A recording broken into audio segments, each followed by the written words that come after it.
I'm Sarah Rees, and I've been at the Hong Kong Rugby Union for 3 years in April.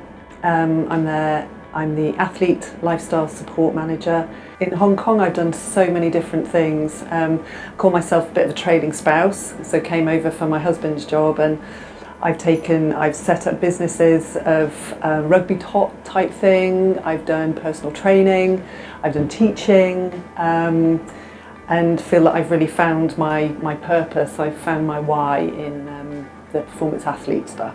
So it's really cool. The Athlete Lifestyle Support Programme is pretty much what it says. It's athlete lifestyle support, and the easiest way I find to describe it is it's anything that doesn't involve chucking a rugby ball around. So it'll be from emotional support, sort of one-to-one support, that type of thing, education, CPD, which is continuous professional development, learn or earn. It's anything really to make the players happier, more comfortable off the pitch, so that when they're on it they don't have the worries and the stress that something is happening outside that's going to affect them. And it's also sometimes dealing with their partners in the nicest way. So in fact I'm taking one of the partners to the business event this evening. She's looking for a job, and it just seemed like a really nice way to get her involved into doing something and feeling like she belongs here, as well as her partner who she's come over here with. So it's all encompassing. The transition element of the programme is really important. If they're playing rugby, at any point you can get injured, you can get dropped, you can fall out of love with the game. There are so many variables that can affect your ability to perform. And one of them, which I think a lot of research has proven, is what are they going to do after rugby? So if they're going on the pitch and they don't want to get injured because they're worried about what they're going to be doing afterwards, or they haven't got anything else to think about, then it can affect their performance.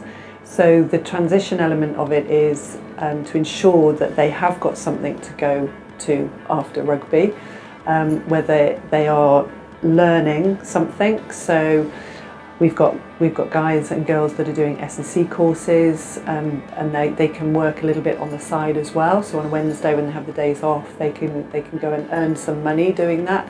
Some of them are in university, some of them are doing financial qualifications. There's a real wide range of experience that the guys have, and the experiences that they want to get, and the girls as well. And in fact, one of the girls is she wants to become a taxi driver, so she's been taking her taxi driver license, and I think she is transitioning out pretty soon.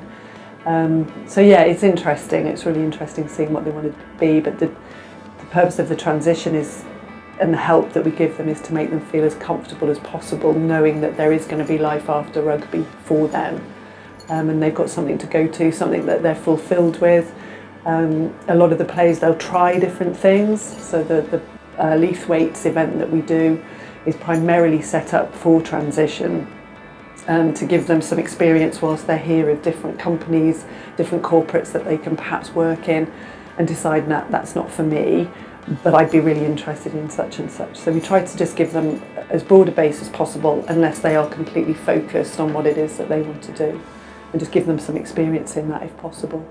I think we're blessed in Hong Kong being such a small environment, and having a lot of major sponsors and major corporates being involved in the rugby, and the ones that are involved in rugby are very open to having players come and work with them, get experience with them, and I think it's quite inspirational for a lot of other companies to look at having these strong, tough men and women who are, potential leaders and have got all the qualities that people want in business, of the teamwork. You're part of a team, so you have to work as such as you would do in a full-time job, in an office or wherever. So that we are really blessed to have access to that. I think I spent some time in Cardiff Blues and at the Saracens. They've got it pretty well buttoned up as well, and they tap into their sponsors. I think we're special in that we are such a close-knit community, and you can literally, you know, be at the football club or be at the cricket club and you could be stood next to somebody who is really high up. You just get talking to them and, oh yeah, of course, we'd love to have somebody along, we'd love to get somebody involved. So in that respect, I think we are unique and also very, very lucky. I think performance lifestyle is an ever-moving beast because things change all the time with new research into players' well-being, and this is the area I think that is going to be the biggest shift in performance lifestyle.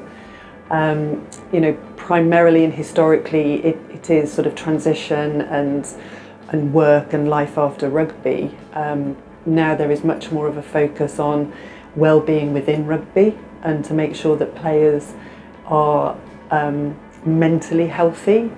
So we're doing quite a lot to help that. We have a wellbeing program set up for the ERP. Talk to them. It's been a little bit of a hard sell, but now we're in our 7th, 8th week of it, and the first block was we did yoga and meditation. Both groups did yoga and meditation, and the first 2 weeks we just like, oh, not sure this is going to work, but they've really bought into it. And they really enjoy it, and they feel that there is a benefit from it just in being more connected with yourself.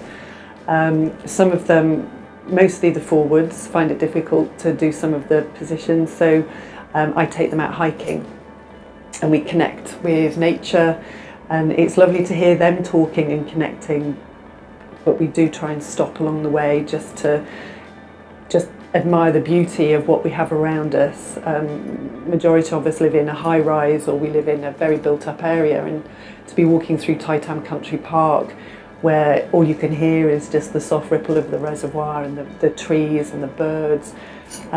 So I did ask them on Monday to stop and just listen, and the silence was just gorgeous.